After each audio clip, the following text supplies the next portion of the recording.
Bismillahirrahmanirrahim. Assalamualaikum warahmatullahi wabarakatuh. Alhamdulillah wassalatu wassalamu ala Rasulillah wa ala alihi wa sahbihi wa mawalah wa la hawla wa la quwata illa billahi wa ba'du. Alhamdulillah, di malam hari ini kita bisa duduk kembali untuk berthalabul ilmi, dan malam ini biasa kita mengkaji Qasasul Anbiya. Maka untuk tidak bosan, sebagai selingan kita akan membahas tafsir dari ayat kursi. Ma'asyiral muslimin yang dimuliakan Allah Subhanahu wa taala, bicara tentang ayat kursi artinya kita bicara tentang satu ayat dalam Al-Quran yang paling istimewa. Kalau cerita surat, maka surah Al-Fatihah adalah surat yang paling istimewa dari seluruh surat-surat dalam Al-Quran.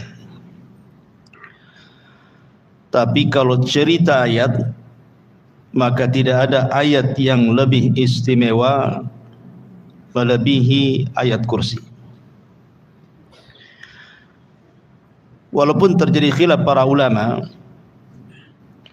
apakah ada satu ayat yang lebih mulia dibandingkan ayat yang lainnya, ataukah semua ayat itu sama saja? Karena semuanya juga adalah kalam Allah dan firman Allah. Dikatakan oleh Abul Hasan Al-Asy'ari rahimahullahu ta'ala, pencetus akidah Asy'ariyah, beliau mengatakan bahwa tidak ada satu ayat mengungguli ayat yang lainnya, karena semua ayat itu sama firman Allah Subhanahu wa taala. Tabbat yada abi lahab wa tab, itu sama dengan Allahu la ilaha illa huwal hayyul qayyum. Dua-duanya firman Allah. Makanya beliau mengatakan tidak ada satu ayat yang mengungguli ayat yang lainnya. Semua ayat sama. Tetapi pendapat yang kuat bahwa ayat juga bertingkat-tingkat, sebagaimana juga surat juga bertingkat-tingkat. Dan itu dijelaskan dalam sebuah hadis ketika Nabi SAW berjumpa dengan Ubay ibn Ka'ab radhiyallahu an, satu sahabat yang diunggulkan dari segi Quran, yang Allah Subhanahu wa taala pernah memerintahkan Rasul untuk membaca surah Al-Bayyinah kepada Ubay ini. Satu-satunya orang yang disuruh oleh Allah untuk membacakan surat kepada seorang sahabat adalah Ubay bin Ka'ab. Rasul diperintahkan Allah untuk membaca surah Al-Bayyinah. Dan Nabi SAW mengatakan kepada Ubay ini, "Ya Aba Al-Mungzir." Ini kunyahnya, wahai Aba Mungzir. "Atadri ayyu ayatin min kitabillahi ma'aka a'zam." Wahai Abu Mungzir, tahukah engkau mana ayat yang paling agung menurutmu di dalam kitab Allah Al-Quran? Menunjukkan Nabi SAW bertanya kepada Ubay, tahu enggak ayat yang paling istimewa dalam Al-Quran itu?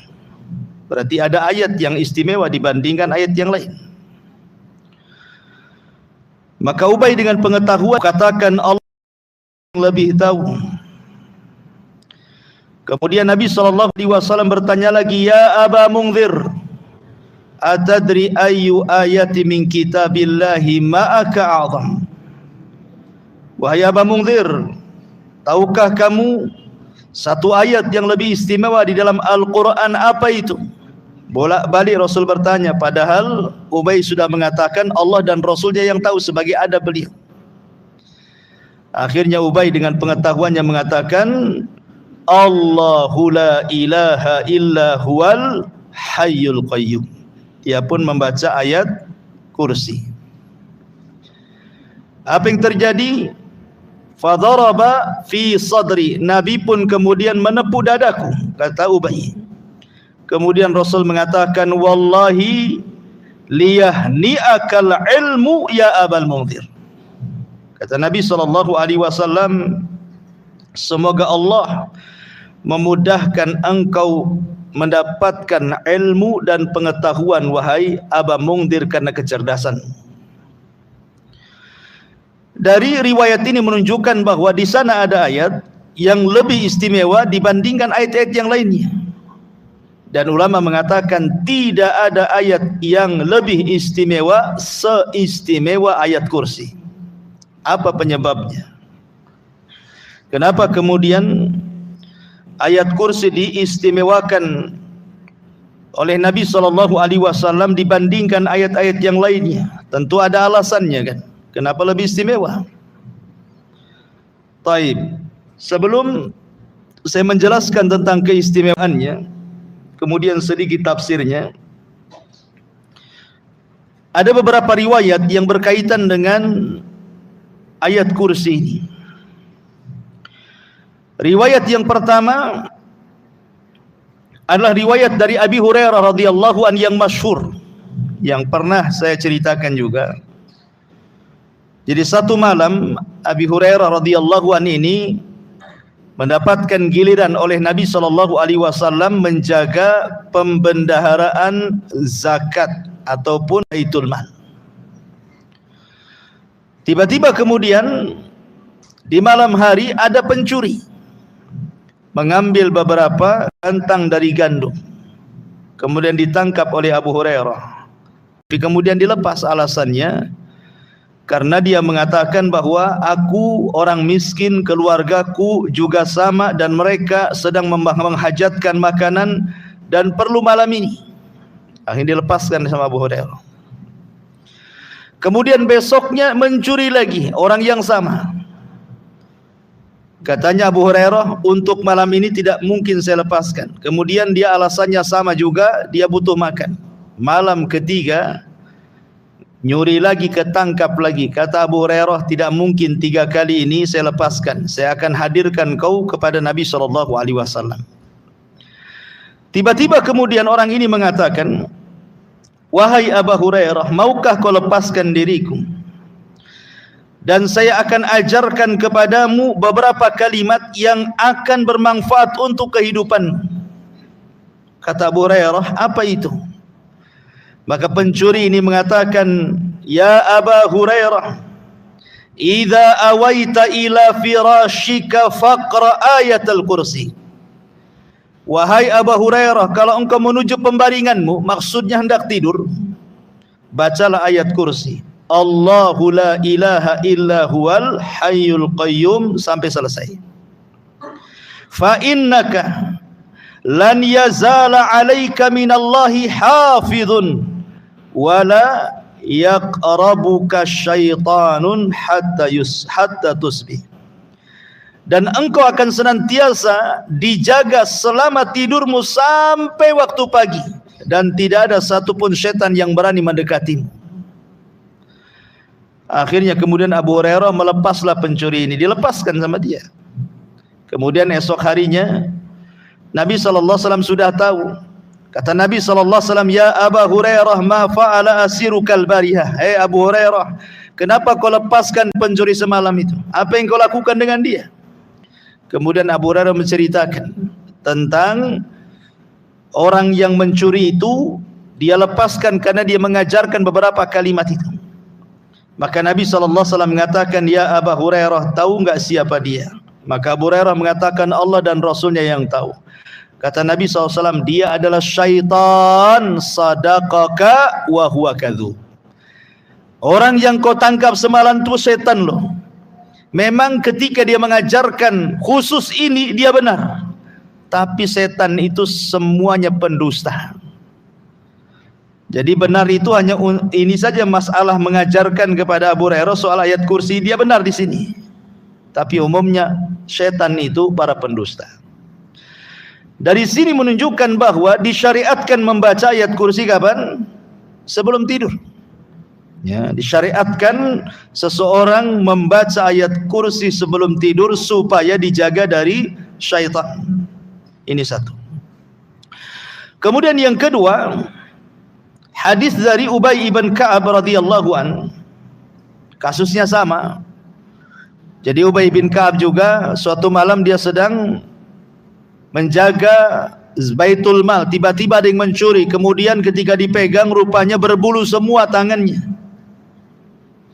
Ketika ditanya siapa kamu, kemudian dia ngaku dia setan. Kemudian dia mengajarkan kepada Ubay ibn Ka'ab ini, idza qara'taha ghudwatan ujirta minna hatta tumsiyah, wa idza qara'taha hina tumsi ujirta minna hatta tusbihah. Siapa yang membacanya ketika pagi maka ia akan dilindungi oleh Allah dari gangguan syaitan hingga petang. Dan siapa yang membaca ketika petang maka ia akan dilindungi hingga di waktu pagi. Ya. Jadi di sini juga ayat kursi disunahkan dibaca ketika pagi dan petang supaya tidak diganggu syaitan. Ini juga riwayat tentang keutamaan ayat kursi. Kemudian yang ketiga, hadis dari Abu Umamah radhiyallahu an. Man qara'a ayatal kursi fi duburi kulli salatin maktubatin lam yamna'hu min dukhulil jannati illa an yamuta. Sesiapa membaca ayat kursi setiap selesai solat, tidak ada yang menghalanginya dia masuk surga selain kematiannya. Kata para ulama bahwa orang yang mendawamkan membaca ayat kursi setelah solat, maka orang itu dapat jaminan surga. Ini keistimewaan luar biasa baca ayat kursi setelah solat. Ya, terkadang kita ini jangan cerita ayat kursi, zikir saja yang jelas-jelas saja, istighfar 3 kali langsung sholat sunnah. Kadang nggak sempat zikir kan. Padahal di sini Nabi SAW menjamin sorga dengan orang yang mendawamkan membaca ayat kursi setelah sholat. Kemudian juga yang keempat, tentang anjuran umum orang yang membaca surah Al-Baqarah. Karena surah kursi itu kan terdapat dalam surah Al-Baqarah kan, ayat 255. Nabi SAW secara umum mengatakan siapa yang membaca surah Al-Baqarah di rumahnya, maka setan akan lari dari rumahnya. Maka seandainya kita cukup membaca ayat kursi saja, sebenarnya cukup membuat setan itu lari. Jadi Islam itu simple sebenarnya. Jadi kalau seandainya antum punya toko, merasa tokonya disihir orang, baca saja ayat kursi. Nanti setannya juga kabur. Setan rumah kok kayak angker, baca saja ayat kursi. Ingat, mengusir setan itu dengan cara dibaca, bukan dengan cara ditulis kaligrafi kemudian dipajang di tembok. Itu tidak akan mengusir setan. Nanti susah pula nanti kaligrafi di depan. Oke lah, tidak lewat depan, belakang pula tak ada kaligrafi. Nanti lewat belakang pula. Jadi maksudnya begini, ikhwan, setan itu tidak takut kaligrafi. Ya, setan itu takut kalau kaligrafi itu kita baca. Karena Quran itu bukan untuk dipajang, Quran itu untuk dibaca.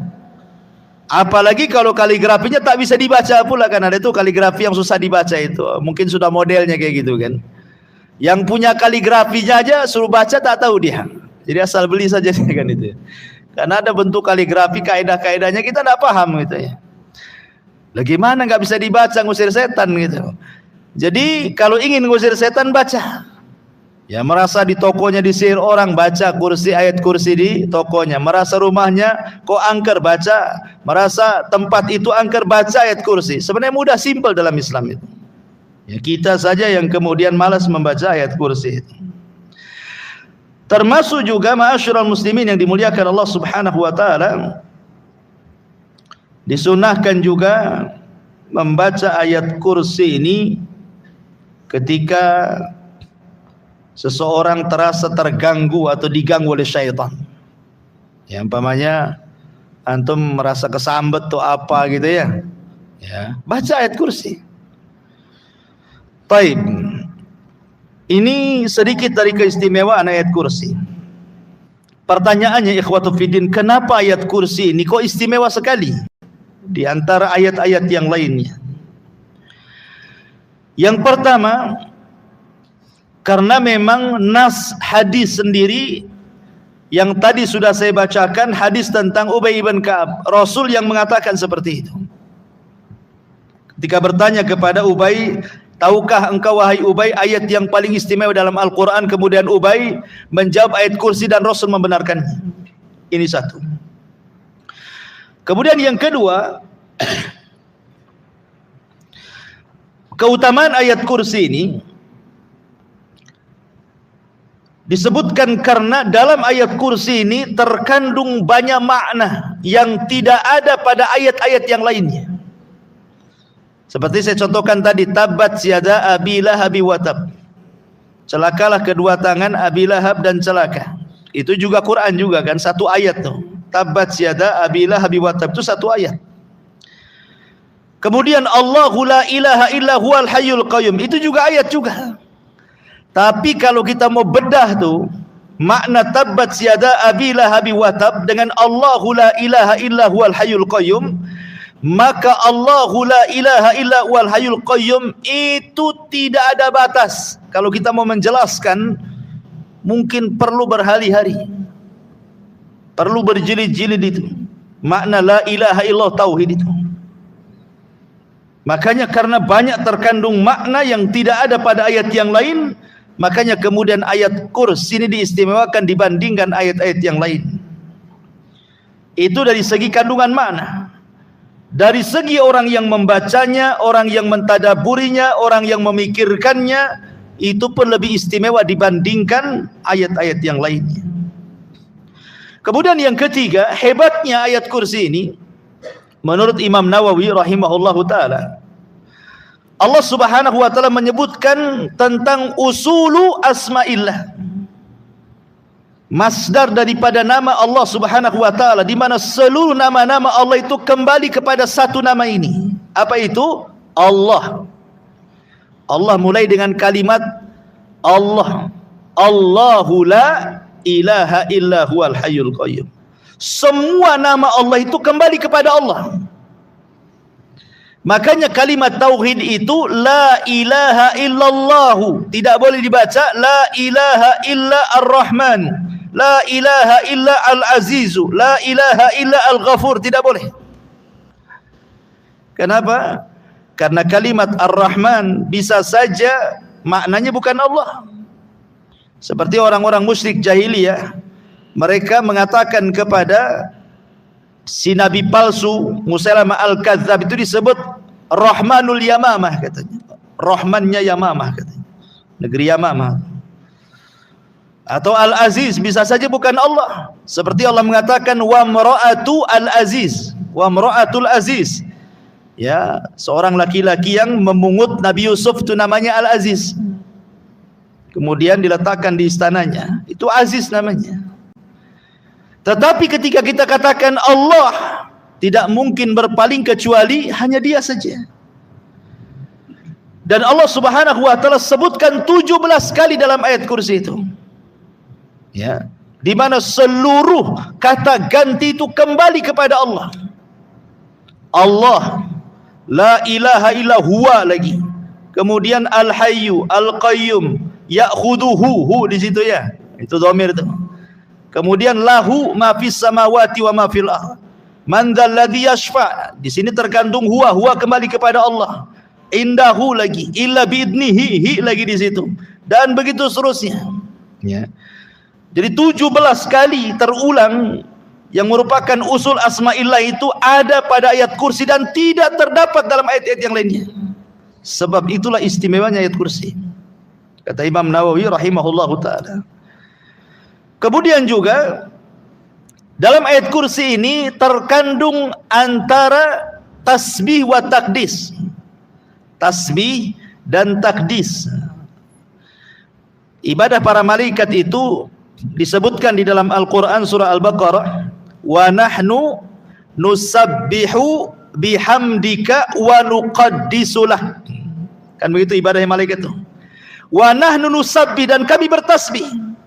Kemudian nuqaddis, dan kami mentakdis. Apa sih bedanya tasbih dengan takdis?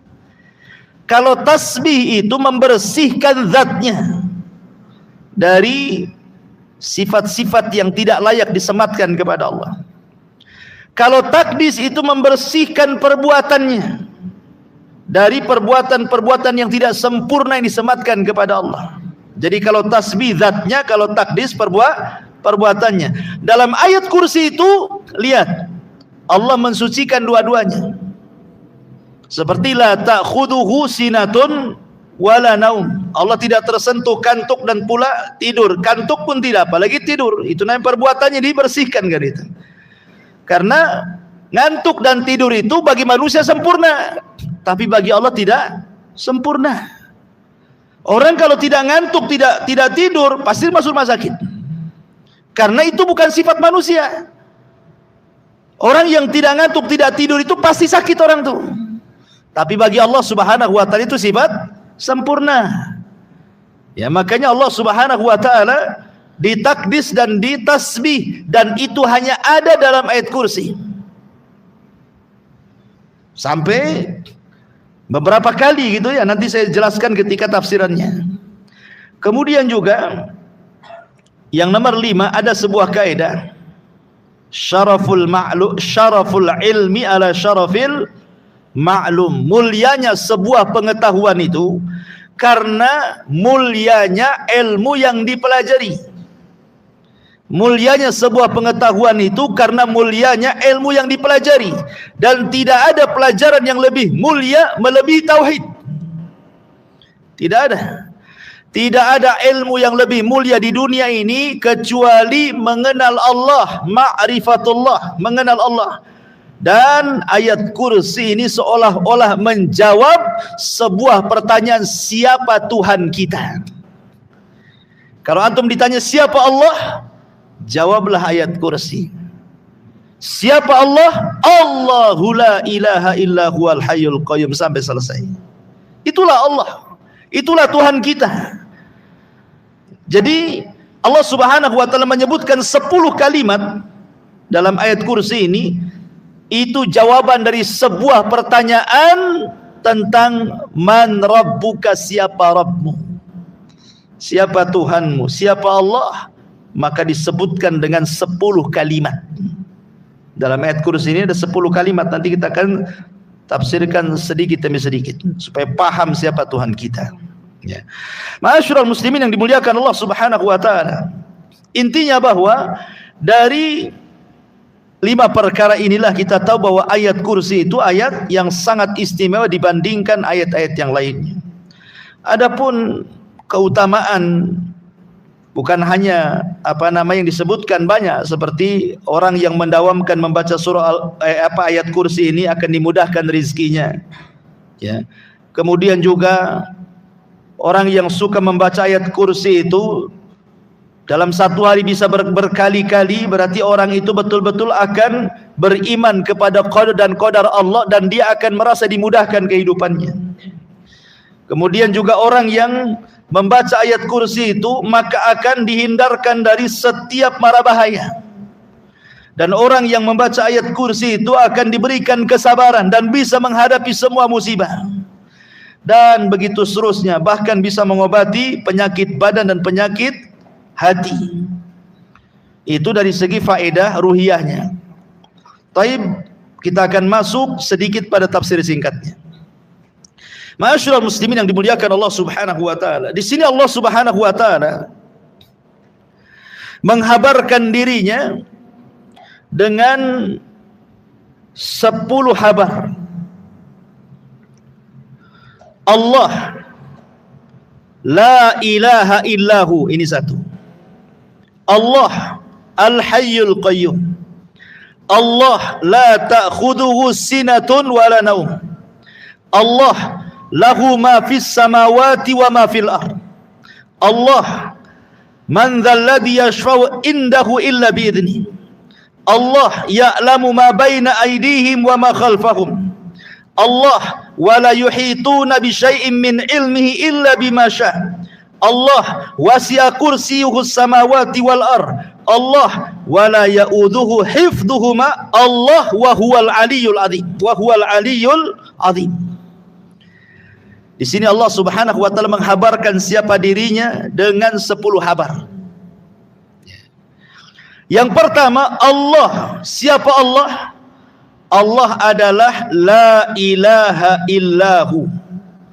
Dia tidak ada ilah sesembahan yang berhak disembah kecuali Dia. Ini yang pertama. Kalimat Allah Subhanahu wa taala, kalau kita bicara tentang nama-nama Allah ya, nama-nama Allah terbagi 3. Ada yang disebut dengan Ismu Al-Jalalah, ada yang disebut dengan Ismu Al-Jamalah, ada yang disebut dengan Ismu Al-Kamalah. Jadi Ismu Al-Jalalah, Ismu Al-Jamalah, Ismu Al-Kamalah. Apa itu?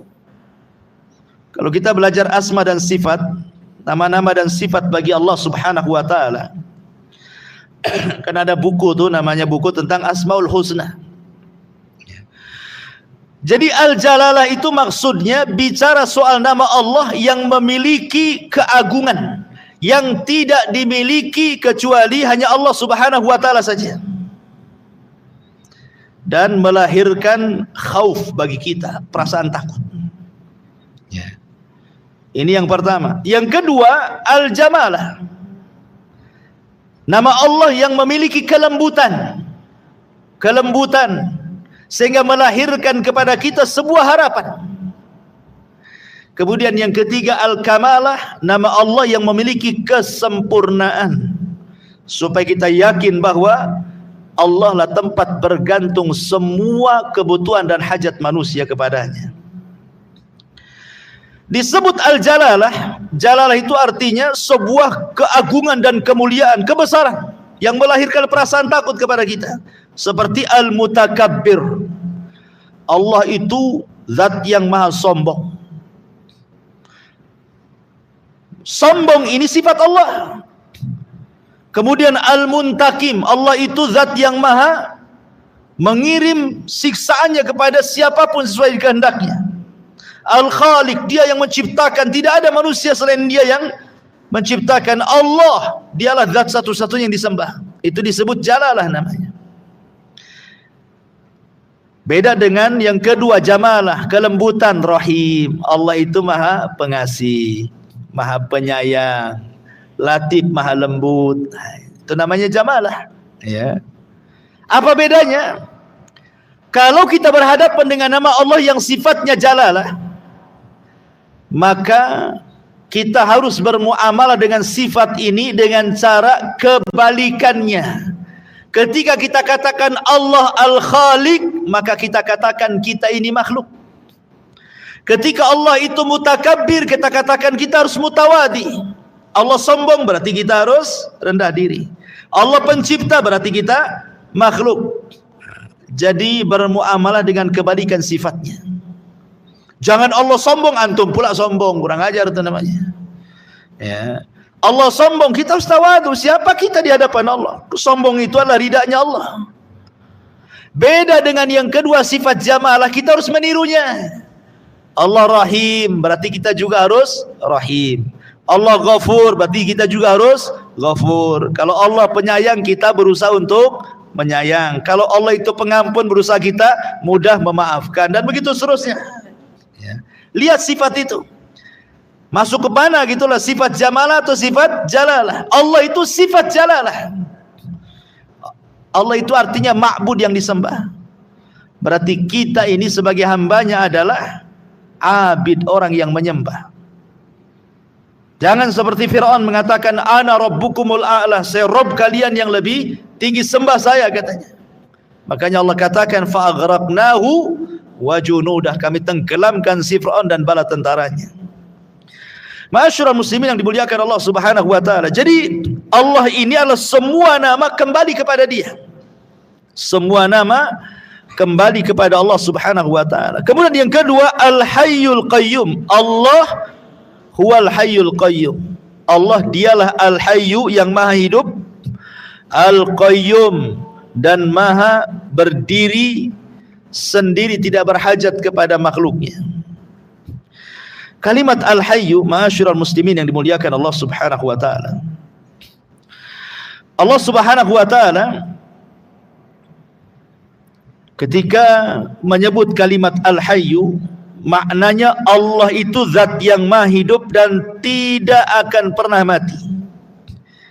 Ingat perkataan Abu Bakar Siddiq radhiyallahu anhu saat Rasul meninggal. Apa kata Abu Bakar? Man kana ya'budullaha fa innallaha hayyun la yamut. Wa man kana ya'budu Muhammadan fa inna Muhammadan qad mat. Siapa yang menyembah Allah, kata Abu Bakar, Allah adalah zat yang hidup dan tidak akan pernah mati. Tapi siapa yang menyembah Muhammad, Muhammad itu sudah mati. Artinya apa di sini? Artinya Allah Subhanahu wa taala disifati dengan sifat hidup dan tidak didahului dengan kematian. Allah tidak pernah didahului dengan kematian, beda dengan manusia. Awalnya tidak ada, kemudian menjadi ada. Makanya Allah mengatakan, hal ata 'alal insan hinum minad dahri lam yakun syai'an madhkura. Bukankah pernah datang kepada manusia waktu di masa yang ketika itu belum merupakan sesuatu yang bisa disebut, belum ada namanya langit, bumi, Adam, Hawa, manusia, fulan, tidak ada. Baru kemudian Allah ciptakan, barulah tersebut nama-nama itu. Tetapi Allah Subhanahu wa taala tidak ada dengan ketidakadaan. Allah itu senantiasa ada dan akan pernah ada dan akan terus ada. Karena Dia tersifati dengan sifat hidup. Ketika Allah Subhanahu wa taala tersifati dengan sifat hidup, artinya semua hajat kita akan didengar oleh Allah Subhanahu wa taala.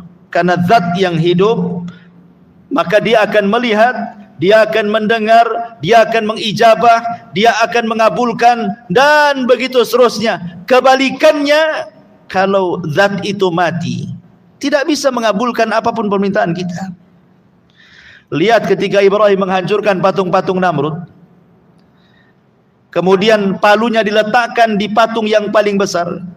Kemudian Namrud mengatakan, anta fa'alta hadza bi alihatina ya Ibrahim. Hai Ibrahim, kau yang melakukan menghancur-hancurkan patung-patung ini ya, katanya.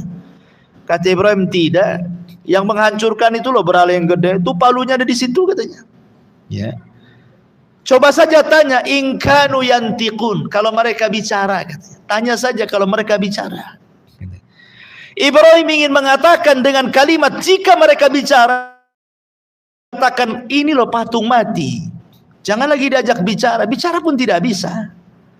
Macam mana kalian akan berdoa kepada zat yang mati, tidak bisa bicara, tidak bisa mendengar, tidak bisa melihat, bahkan dia juga tidak bisa menjaga dirinya. Jadi berhala-berhala yang disembah kepada selain Allah, mereka adalah berhala-berhala mati. Tidak mungkin kita meminta ke sesuatu yang mati. Mintalah kepada Allah zat yang maha hidup, yang sudah jelas-jelas hidup, kan gitu. Ini disebut dengan Al-Hayyu. Kemudian yang kedua, Al-Qayyum. Qayyum ini ada dua penafsiran para ulama. Maknanya Allah tidak berhajat dengan makhluknya. Kita yang berhajat kepada Allah. Allah tidak berhajat kepada makhluknya, kita yang berhajat kepada Allah. Dari sini sebagian ulama mengatakan Al-Qayyum itu sama dengan kalimat As-Samad dalam surah Al-Ikhlas. Qul huwallahu ahad, Allahu samad. Samad itu artinya apa? Tempat bergantung semua makhluk. Itulah makna Al-Qayyum. Allah tidak berhajat dengan kita, tapi kita berhajat dengan Allah. Makanya ketika Allah tidak berhajat dengan kita, walaupun satu dunia kufur, tidak akan mengurangi kekuasaan Allah. Walaupun satu dunia beriman, tidak menambah kekuasaan Allah. Karena Allah tidak berhajat dengan kita, kita yang berhajat dengan Dia. Makna yang kedua dan yang dikuatkan oleh banyak ahli tafsir, Al-Qayyum di situ artinya Allah Subhanahu wa taala qayyum, berdiri untuk memberikan semua hajat hamba-hambanya. Kita lihat manusia itu kan macam-macam hajatnya. Ada yang minta sembuh, ada yang minta rizki, ada yang minta kaya, ada yang minta jodoh, ada yang minta hujan, ada yang minta panas. Macam-macam lah orang itu minta di dunia ini. Ya, kita saja yang hadir di sini macam-macam minta-mintanya. Ya, ada yang minta kaya, tapi nggak ada yang minta miskin biasanya. Semua minta kaya. Ada yang minta sembuh, tidak ada orang minta penyakit itu. Artinya kalaulah seluruh manusia meminta, disebutkan hajat-hajatnya, maka Allah Subhanahu wa taala akan memberikan semua hajat mereka. Seperti apa? Seperti seseorang menyelupkan tangannya ke lautan, kemudian diangkat, kemudian neteslah di ujung jari. Setetes itulah Allah berikan kepada seluruh hajat manusia itu. Sementara kekayaan Allah itu lautannya tuh. Ya. Jadi Allah Subhanahu wa taala ghani. Yang diberikan kepada makhluk itu hanya setetes. Dari setetes ini ada yang menjadi kaya, ada yang jadi sultan, ada yang jadi menteri, ada yang jadi presiden, ada yang jadi profesor, macam-macam. Yang satu tetes ini, gimana dengan lautan Allah Subhanahu wa taala itu? Makanya heran kalau para ulama dulu melihat kita ini seolah-olah kita ini mengejar yang satu tetes tapi meninggalkan yang lautan. Jadi para ulama dulu itu kalau memandang kita, mungkin kalau mereka hidup hari ini, mungkin mereka memandang kita itu seolah-olah kita mengejar yang setetes dan meninggalkan yang lautan. Ya, ibaratnya mungkin antum lempar satu butir gula ke 1000 semut, pasti rebutan tuh. Ya, yang satu butir itu direbutkan orang-orang tuh. Padahal ngapain dia ngejar satu tetes sementara lautan terbentang lebar? Ya, karena dunia itu terkadang terhalang pandangan lautan dan hanya terpandang kepada yang satu tetes itu. Orang nggak yakin dengan surga masalahnya. Dan yakin dengan dunia, makanya mengejar yang satu tetes dan meninggalkan yang satu lautan itu. Tapi ma'asyiral muslimin yang dimuliakan Allah Azza wa Jalla, jadi qayyum itu artinya Allah mudabbir. Jadi memberikan seluruh hajat hamba-hambanya. Itu mana al-qayyum yang kedua, ini yang banyak dikuatkan oleh para ulama. Kemudian Allah mengatakan Allahu la ilaha illahu. Kemudian Allahu al-hayyul qayyum la ta'khuduhu sinatun wala naum. La ta'khuduhu sinatun wala naum. Allah tidak pernah tersentuh kantuk apalagi tidur. Karena logikanya begini, ikhwan. Walillahil matsalul a'la. Tentu bagi Allah permisalan lebih tinggi dibandingkan kita ya. Antum saja kalau naik motor, jangankan lagi tidur, ngantuk saja bisa nabrak orang. Apalagi kemudian nyetir sambil tidur, saya jamin bangun mungkar nakir depan antum. Ikhwan, itu manusia itu. Walillahil matsalul a'la, kan begitu ya? Permisalan lebih tinggi lagi. Makanya ada sebuah kisah Israiliyat, walaupun kisah ini baik dilemahkan para ulama, tapi kita ambil ibrahnya. Nabi Musa alaihi salatu wassalam, karena disebutkan oleh Imam Ibnu Katsir di dalam tafsirnya juga ketika mentafsirkan la ta'khudhuhu sinatu wala naum, tapi beliau menjelaskan bahwa hadis ini mungkar. Jadi Nabi Musa alaihi salatu wasallam pernah bertanya kepada para malaikat, hal yanamullah, apakah Allah tidur? Kata Nabi Musa ini. Maka Allah Subhanahu wa taala mewahyukan kepada para malaikat untuk membawa 2 piring bejana. Kemudian Musa disuruh berdiri dan diletakkan 2 piring bejana di kedua telapak tangannya sambil berdiri seperti ini. Pegang wahai Musa. Jadi ini 1 piring di tangan kanan, 1 piring di tangan kiri, kemudian diisi air 2 bejana tersebut. Musa tidak paham. Untuk apa? Kata malaikat, sudah pegang saja sambil berdiri. Sampai kapan? Sudah pegang saja sambil berdiri. Jadi Musa itu begini saja lama ngantuk akhirnya dia. Ketika ngantuk, jatuh pula yang sebelah kanan, perang. Oh, beta terbangun lagi. Dia masih bertahan satunya lagi, ngantuk lagi, jatuh lagi, perang. Dua-duanya akhirnya jatuh kemudian pecah. Kata malaikat, ya Musa, kalau Allah tersentuh ngantuk apalagi tidur, seperti itulah alam semesta, seperti dua bencana yang ada di tanganmu tuh. Ya. Kalau seandainya Allah tidur sudah tabrakan tuh, bulan, bumi, bintang, galaksi di langit itu sudah kiamat tuh. Kalau sampai Allah tersentuh ngantuk dan tidur, kiamat di dunia ini. Siapa yang mengkontrolnya? Yang mengontrolnya tidur. Ya. Masyarul muslimin, lihat orang nahkoda kapal saja kadang-kadang dia nabrak-nabrakan gitu ya. Mobil saja kalau ngantuk ketabrak-tabrak gitu. Itu logisnya seperti itu.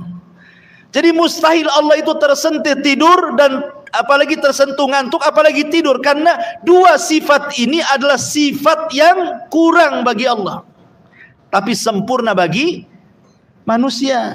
Manusia ini kadang-kadang gak sempat ngantuk, tidur pun ada ya. Tengok bantal guling gak sempat ngantuk langsung tidur dia ya. Ada tuh orang kayak gitu tuh ya. Tapi umumnya ngantuk dulu baru tidur, dan itu sempurna bagi manusia. Kalau manusia ngantuk tidur sempurna, memang ada manusia. Justru kalau anda tidak ngantuk tidak tidur, pasti ke rumah sakit minta obat tidur, karena tidak sempurna sifat itu. Tapi bagi Allah subhanahu wa ta'ala, tidak ngantuk dan tidak tidur adalah sebuah kesempurnaan untuk menjaga keamanan alam semesta ini. Baik, masyarul muslimin yang dimuliakan Allah subhanahu wa ta'ala. Kemudian Allah mengatakan, lahu ma fis samawati wa ma fil ardh. Yang keempat, Allah menghabarkan dirinya. Siapa Allah? Maka Allah katakan, lahu ma fis samawati wa ma fil ardh. Kepunyaan Allah lah yang ada di langit dan yang ada di bumi. Tidak ada satupun makhluk dari sesembahan-sesembahan yang disembah manusia memiliki sedikit pun dari kekuasaan Allah, walaupun sebiji ari sekalipun.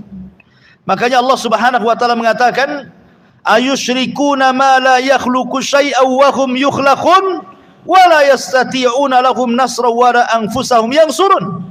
Apakah mereka mempersekutukan Allah dengan berhala-berhala yang tidak dapat menciptakan satu apapun, bahkan mereka tercipta. Bahkan Allah mengatakan, innal ladzina tad'una min dunillahi lan yakhluqu dubabah. Orang sesembahan yang kau sembah selain Allah itu menciptakan lalat saja tidak sanggup, apalagi menciptakan langit dan bumi. Semut lalat saja tidak bisa. Sesuatu yang tidak bisa menciptakan layak disembah, tidak layak. Sesuatu yang menciptakan langit dan bumi layak disembah, ya layak disembah, karena dia yang menciptakan langit dan bumi, sudah layak kita sembah dia. Pertanyaannya, kenapa Allah subhanahu wa ta'ala menciptakan langit dan bumi? Apa faedahnya? Apa hikmahnya, ikhwan? Kenapa Allah menciptakan langit dan bumi itu untuk apa? Kalau ada yang bertanya seperti itu kan, maka jawabannya disebutkan dalam suratul Najm.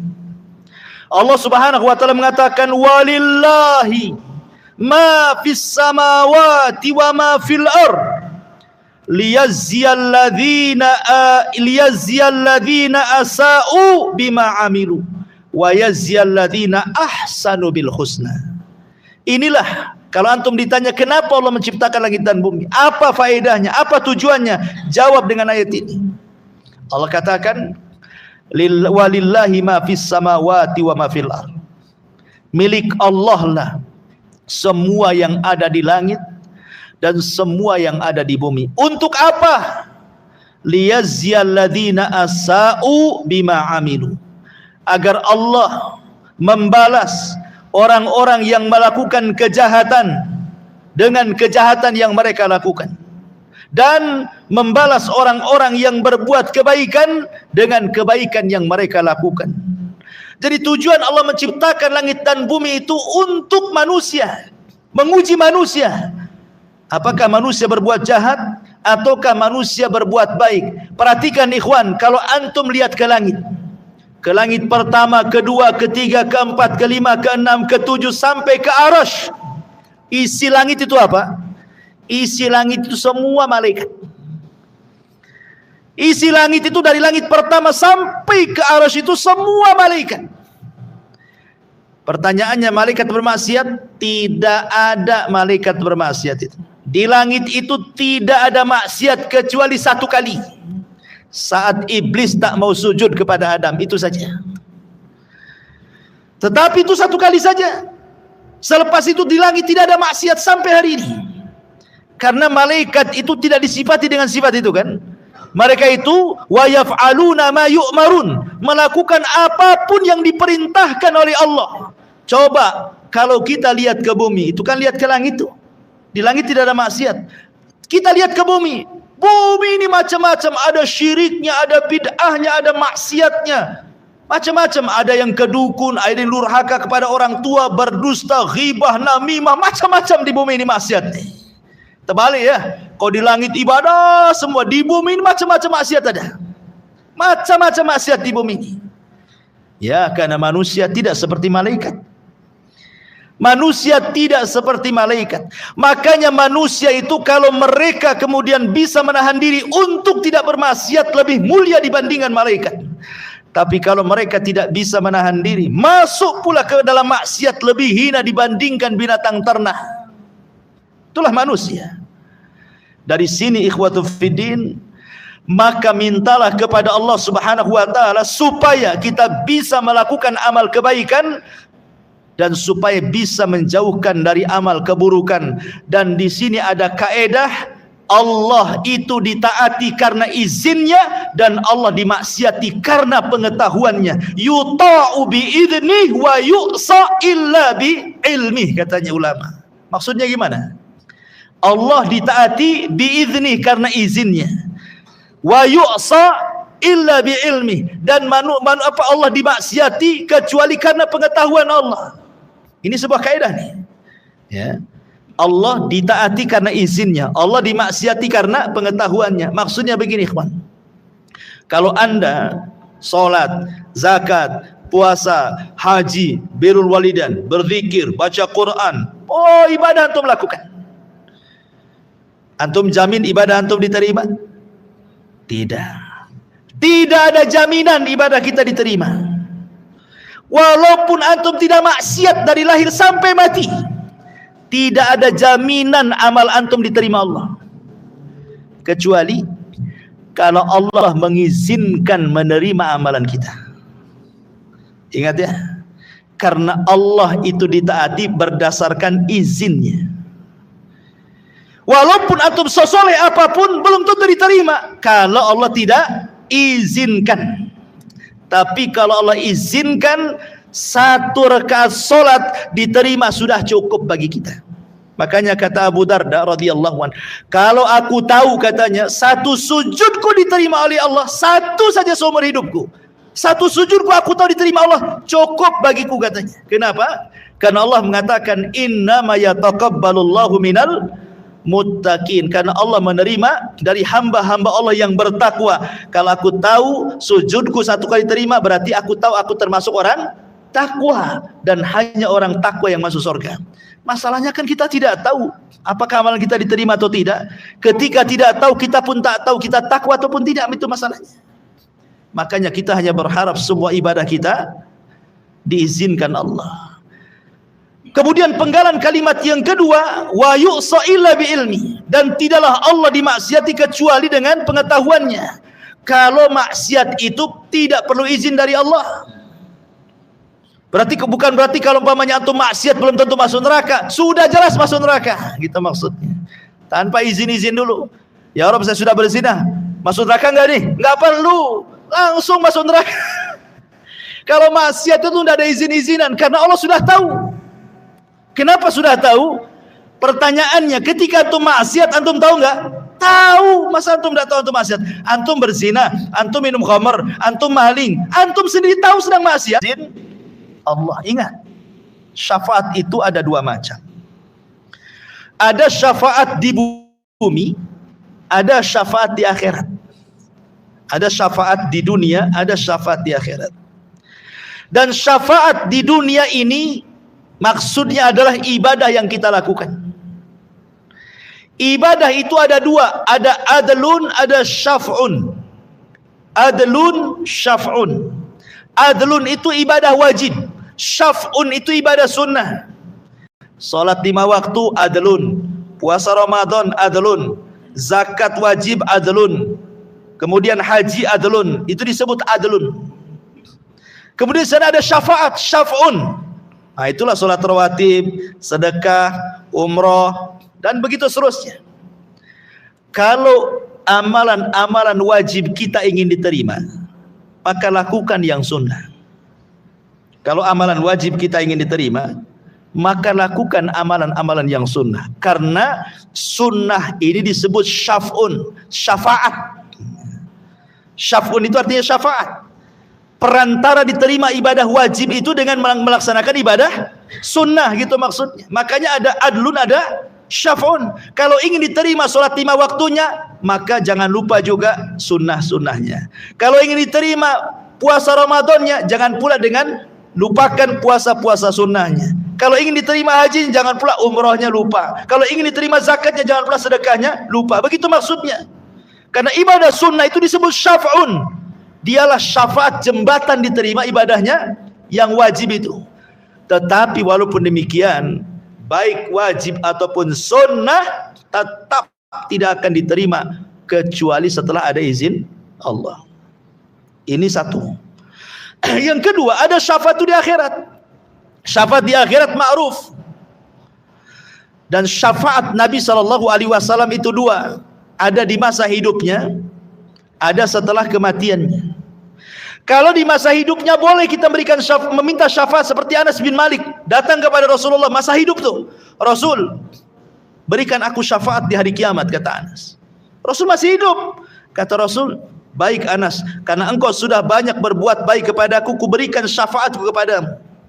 Kata Anas bin Malik radhiyallahu an, di mana aku akan dapati syafaat pada hari kiamat wahai Rasul? Kata Rasul, temui aku di telagaku. Kata Anas, kalau aku tidak mendapatimu di telagamu wahai Rasul, temui aku di titik Siratal Mustaqim. Kata Anas, kalau aku tidak dapati kau di Siratal Mustaqim, temui di tempat penimbangan amal, karena aku tidak mungkin lepas dari 3 tempat ini, kata Nabi.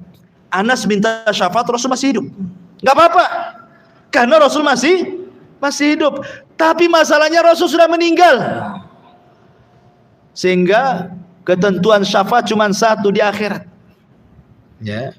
Dan yang bisa mendapatkan syafaat Rasul di akhirat itu adalah orang-orang yang banyak beribadah di dunia. Bukan orang yang datang ke kuburan Nabi atau ke kuburan orang-orang saleh, bukan. Perbanyak solat, perbanyak puasa, perbanyak sedekah, perbanyak amal soleh, cinta, dapat syafaat. Maka Nabi SAW nanti pada hari kiamat dia akan datang kepada Allah Subhanahu wa taala. Setelah manusia datang ke Adam tak bisa, Nuh tak bisa, Musa, Ibrahim, Isa tak bisa. Rasul yang menghadap Allah. Kemudian sujud lama sekali. Kemudian Allah mengatakan, irfa ra'saka ya Muhammad, angkat kepalamu wahai Muhammad. Apa kata Allah? Sal tu'ta, qul tusma, ishfa tusyaffa. Katakan kau didengar, minta kau diberi, mintalah syafaat, ku beri kau syafaat. Dari sini menunjukkan Nabi saja tidak bisa memberikan syafaat kecuali setelah dapat izin Allah. Makanya dari sini, man dzalladzi yashfa'u indahu illa biidznih. Kecuali dengan izin Allah. Tidak ada yang bisa beri syafaat kecuali dengan izin Allah Subhanahu wa taala. Makanya ngawur kalau ada umpamanya kiai, ya, ikut kelompok kami. Nanti kalau masuk neraka, ku lempar serbanku, tinggal tangkap, ku tarik kau ke neraka, ku lempar kau ke surga. Enak kali itu. Kan ada tuh yang kayak gitu. Itu jemaah mana tuh? Saya lihat di Malaysia itu. Di YouTube katanya. Tenang, kalau kalian ikut jemaah kami tenang katanya. Nanti kalau kalian masuk neraka, ku ulurkan serbanku katanya. Tinggal tangkap saja, ku tarik, ku masukkan ku surga. Nabi saja nggak main gitu, ngadap dulu sama Allah. Ini nggak main lempar serban saja. Hebat lagi dari Nabi. Kan itu. Masyarul muslimin yang dimuliakan Allah Azza wa Jalla. Ini yang kelima. Kemudian yang keenam, Allah. Siapa Allah itu? Ya'lamu ma baina aydihim wa ma khalfahum. Allah mengetahui apa yang di depan mereka dan apa yang di belakang mereka. Apa yang dimaksud di depan, di belakang di sini? Maksud di depan itu maksudnya dunia. Di belakang itu maksudnya akhirat.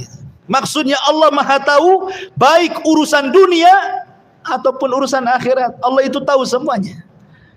Di dunia Allah Maha tahu, di akhirat pun Allah Maha tahu. Wala yunabbi'uka mithlu khabir. Dua alam ini Allah tahu, dunia akhirat Allah tahu. Kita ini tak tahu, satu jengkal di bawah kaki kita pun tak tahu ada cacing atau tak ada cacing. Kita tak tahu. Kita ini terbatas pengetahuannya, penglihatan kita aja terbatas. Sampai mana antum bisa melihat? Pendengaran kita terbatas, sampai di mana antum mendengar? Ada jarak tertentu atau tidak bisa mendengar? Ya. Karena manusia itu makhluk yang lemah. Allah itu mengetahui yang telah, yang sedang, dan yang akan datang. Bahkan perkara yang mustahil terjadi, kalau terjadi Allah tahu. Anggaplah sesuatu itu mustahil terjadi, tapi kalau terjadi Allah tahu. Seperti firman Allah mengatakan, "Lau radduhu la'adu lima nuhu anhu." "Lau rudduhu la'adu lima nuhu anhu," kata Allah. Kalaulah orang-orang kafir yang sudah terpanggang di neraka itu, yang sudah dikekalkan di neraka itu, kemudian dihidupkan lagi ke bumi, itu kan mustahil tuh. Masa ada orang sudah masuk neraka, bumi sudah dihancurkan, tiba-tiba dikembalikan ke bumi, buminya pun sudah tidak ada, kan mustahil. Tapi kalau terjadi, ada orang masuk neraka, orang kafir, kemudian dibalikan lagi ke bumi, walaupun mustahil, Allah tahu pasti dia kafir lagi nanti di dunia. Dan ini sebagai jawaban orang yang bertanya, "Ustaz, saya sih pusing kali," katanya. "Kenapa pusing? Minum pil bodrek aja lah." Enggak, bukan itu maksudnya. Begini, orang kafir ini hidup sama dengan kita. Ada yang 60 tahun, ada yang 50 tahun, ada yang 60 tahun meninggal. Dengan kekafirannya 60 tahun tiba-tiba masuk neraka pula, dikekalkan di dalamnya. Saya enggak masuk akal nih. Bisa dipahami nih? Ya. Kok ada orang berbuat kekufuran, kesyirikan 40 tahun, kok bisa kekal di neraka itu, gimana ceritanya? Kalau antum ditanya seperti itu, jawabannya gimana? Ini jawabannya ini. Karena Allah itu Maha tahu kepada sesuatu yang mustahil terjadi. Kalau terjadi Allah tahu. Karena orang-orang kafir ini Allah sudah tahu, mereka sudah dimasukkan ke neraka nih. Kalau dibalikan ke dunia pasti kufur lagi dia. Jadi ngapain pula ya dimasukkannya seterusnya di situ? Itu jawabannya ya. Begitu jawabannya. Jangan bingung. Itulah jawabannya. Ma'asyiral muslimin yang dimuliakan Allah khalfam. Kemudian yang ketujuh, Allah, siapa Allah? Wala yuhituna bisyai'im min ilmihi illa bima syaa. Ya. Wala yuhituna bisyai'im min ilmihi illa bima syaa. Mereka tidak mengetahui apa-apa dari ilmu Allah melainkan apa yang Allah saja. Artinya, kalau Allah bandingkan pengetahuan manusia, tidak akan mampu meliputi pengetahuan Allah Subhanahu wa taala karena luasnya pengetahuan Allah. Ingat kisah Nabi Khidir dengan Nabi Musa. Salah satu kisah Nabi Khidir dengan Nabi Musa itu, suatu hari Musa dengan Khidir itu naik perahu. Tiba-tiba kemudian ada burung nuki dari langit, kemudian ngambil dengan paruhnya air seteguk, kemudian naik lagi ke langit. Kemudian Khidir mengatakan kepada Musa, "Ya Musa, tidaklah pengetahuanku dan pengetahuanmu kalau digabung," kata Nabi Khidir, "itu tidak lebih daripada tegukan burung itu dari air lautan. Sementara pengetahuan Allah seluas lautan ini," katanya. Padahal mereka dua-duanya nabi.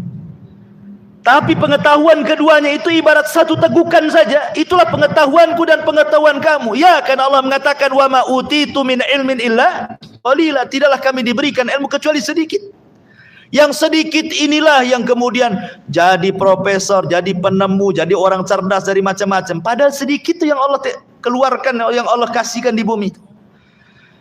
Bagaimana kita bisa meliputi ilmu Allah Subhanahu wa taala? Allah lah yang meliputi dengan ilmunya kita semuanya. Itulah Allah. Makanya tidak ada satupun yang bergerak kecuali Allah tahu. Mau di langit, mau di bumi, mau di gelap, mau di terang, bahkan daun-daun yang jatuh saja Allah tahu berapa jumlahnya, berapa yang jatuh, kapan jatuhnya, hari apa, malam apa, bulan apa, tahun apa, Allah tahu semuanya. Karena pengetahuan Allah itu meliputi semua makhluknya. Belum lagi bukan hanya ilmunya saja, Allah kirim lagi utusan-utusannya. Allah kasih malaikat menjaga kiri kanan kita, depan belakang kita. Walaupun kita orang kafir sekalipun, tetap Allah kirim malaikat yang menjaga kita. Buktinya apa? Buktinya kalau antum tidur di teras, tidak ada rombongan semut masuk ke telinga antum kan. Padahal kalau semut dendam sama antum ketika antum semprot baygon, kemudian mati separuh penduduknya, dia dendam tuh. Saat antum tidur, dia bisa kita masuknya ke telinganya tuh. Kurang aja dia sudah membunuh teman-teman kita kan. Ada ceritanya semut bogeng masuk ke telinga antum? Nggak ada. Nggak ada ceritanya. Kenapa? Karena dijaga malaikat ketika tidur itu. Wa inna alaikum lahafidhin. Kan semut bisa saja bogengnya kan, tapi tidak terjadi. Ia adalah 1-2 yang kemasukan semut telinganya, tapi umumnya nggak akan terjadi itu. Kenapa? Karena dijaga malaikat. Atas perintah siapa? Allah yang perintahkan. Wa inna alaikum lahafidhin kiraman katibin, dan begitu seterusnya. Kemudian Allah mengatakan yang nomor 8, Allah, tahukah siapa Allah? Allah wasi'a kursiyuhus samawati wal ardh. Allah, dialah yang kursinya meliputi langit dan bumi. Bicara tentang kursi, makanya ayat ini disebut ayat kursi. Apa sih kursi di sini? Ayat kursi. Apa sih kursi di sini? Kalau kursi ma'ruf lah, antum di rumah banyak kursi. Ya kan, di ruang tamu mesti ada kursi semua. Apakah kursi itu maksudnya kursi-kursi yang antum pahami di situ?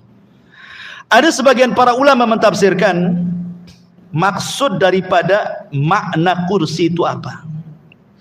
Yang pertama, ada yang mengatakan kursi itu artinya ilmu Allah.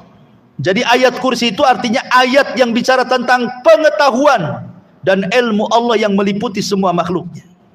Jadi kursi itu artinya ilmu yang Allah miliki. Yang pertama. Yang kedua, maksudnya kursi adalah arash. Jadi maksudnya kursi arash itu sendiri, makhluk yang paling besar gitu ya. Jadi kursi dengan arash itu sama saja. Ini juga penafsiran yang kedua. Penafsiran yang ketiga, maksudnya kursi adalah qudrah, kemampuan. Jadi ayat kursi itu ayat yang bicara tentang kemampuan Allah, qudrah iradahnya Allah. Ada juga yang mengatakan yang dimaksud kursi adalah gambaran kebesaran Allah. Gambaran kebesaran Allah subhanahu wa ta'ala. Tetapi pendapat Imam Ibnu Katsir rahimahullahu ta'ala mengatakan bahwa kursi itu adalah maudi'u qadamai Rabbi, tempat berpijaknya kedua telapak kaki Allah.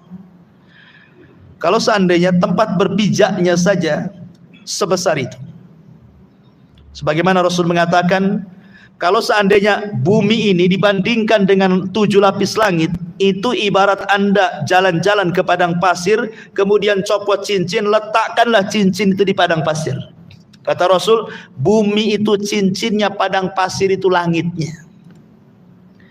Kalau seandainya langit dan bumi dijadikan satu, dibandingkan besarnya dengan kursi, jalan-jalanlah Anda ke padang pasir, letakkan cincin di tengah padang pasir, maka langit dan bumi itu cincinnya, kursi itu padang pasirnya. Kalau seandainya kursinya antum gabung, langitnya antum gabung, buminya antum gabung, dibandingkan dengan arasy Allah, sama juga. Jalan-jalanlah ke padang pasir, lepas cincin, letakkan di padang pasir, kursinya, langitnya, buminya, itulah cincinnya, padang pasir itu arasy-nya. Pertanyaannya, bagaimana dengan zat yang menciptakannya? Allahu Akbar. Allah lebih besar dibandingkan makhluknya. Karena tempat berpijaknya saja ibarat padang pasir, dibandingkan cincin yang itu ibarat langit dan bumi. Makanya wajar kalau orang baca ayat kursi itu, makhluk yang sangat besar, setan lari. Saking agungnya kursi Allah subhanahu wa ta'ala itu. Itulah makna wasi'a kursiyuhus samawati wal ardh, dan kursinya Allah meliputi langit dan bumi. Kemudian yang nomor 9, siapa Allah? Maka Allah subhanahu wa ta'ala katakan di sini, wasi'a kursiyuhus samawati wal ardh, siapa Allah? Wala ya'udhuhu hifdhuhuma. Wala ya'udhuhu hifdhuhuma. Apa artinya wala ya'udhuhu hifdhuhuma? Wala ya'udhuhu hifdhuhuma, artinya Allah tidak pernah merasa berat memelihara langit dan bumi. Allah ketika semua makhluk berhajat kepada dia, Allah tidak berat. Yang satu minta disembuhkan, yang satu minta rizki, yang satu minta pekerjaan, yang satu minta jodoh, yang satu minta jadi menteri, jadi presiden, macam-macam. Satu dunia itu kan ribuan jiwa yang minta-minta. Allah tidak berat. Ya, Allah tidak berat. Mengatur yang satu dihujani, yang satu dikeringkan, yang satu tsunami, yang satu gempa, yang Allah tidak berat. Allah tidak akan merasa berat. Lain dengan kita. Ya, baru kita aja ngelembur gitu ya. Di PT itu yang tadinya kerja dari jam 5 sampai jam 6 ditambah pula sampai jam 10. Malamnya langsung ke toko jamu. Minta diurut. Udah lemes gitu ini, berat. Besok lagi enggak mau lah, enggak mau. Berat saya. Itu makhluk. Ya. Ketika banyak dipikul itu macam-macam berat dia. Itulah makhluk Allah, enggak ada yang berat. Bagi dia ringan semuanya. Karena semua makhluk adalah ciptaan dia. Dan yang terakhir Allah mengatakan, siapa Allah? Wa huwal aliyyul azim. Dialah zat yang maha tinggi lagi besar. Kita ini kecil, Allah itu besar. Kita rendah, Allah itu tinggi. Subhana rabbiyal a'la. Subhana rabbiyal a'la. Inilah diantara singkat ya, tafsir singkat kalau dilebarkan memang luas tentang ayat kursi ini. Mudah-mudahan ada manfaatnya. Subhanakallahumma bihamdika asyhadu an la ilaha illa anta astaghfiruka wa atubu ilaik. Allahu ta'ala. Assalamualaikum warahmatullahi wabarakatuh.